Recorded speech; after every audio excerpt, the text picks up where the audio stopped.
The wage earners constitute so large a proportion of our population that all political and economic questions affect them.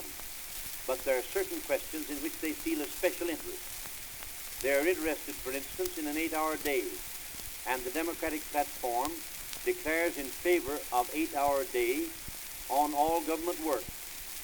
The laboring men are also interested in an Employers' Liability Act, and the Democratic platform endorses this measure.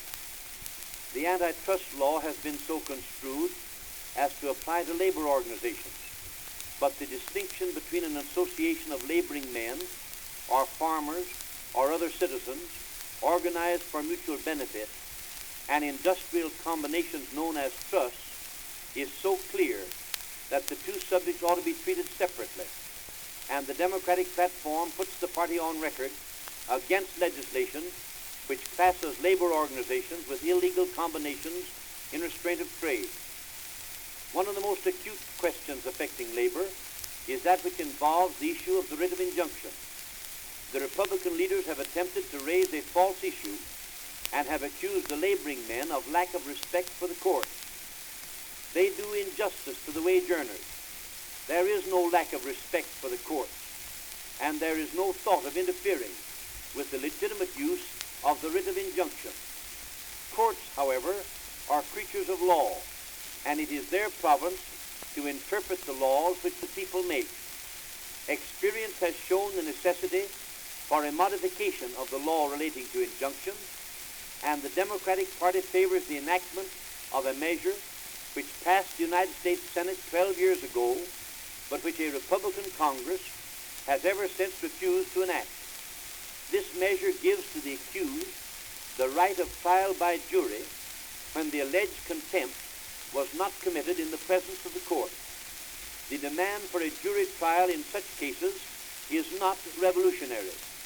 It is simply a demand that those who are known as wage earners shall be given the protection always accorded to persons who are tried in a criminal court.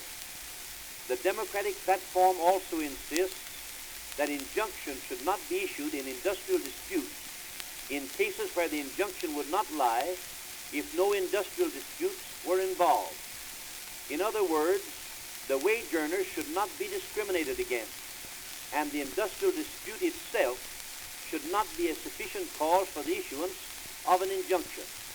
Before an injunction is issued in an industrial dispute, the conditions ought to be such as to justify the writ of injunction if there were no dispute between employer and employee. Our platform goes a step farther and declares in favor of a Department of Labor with a cabinet officer at its head.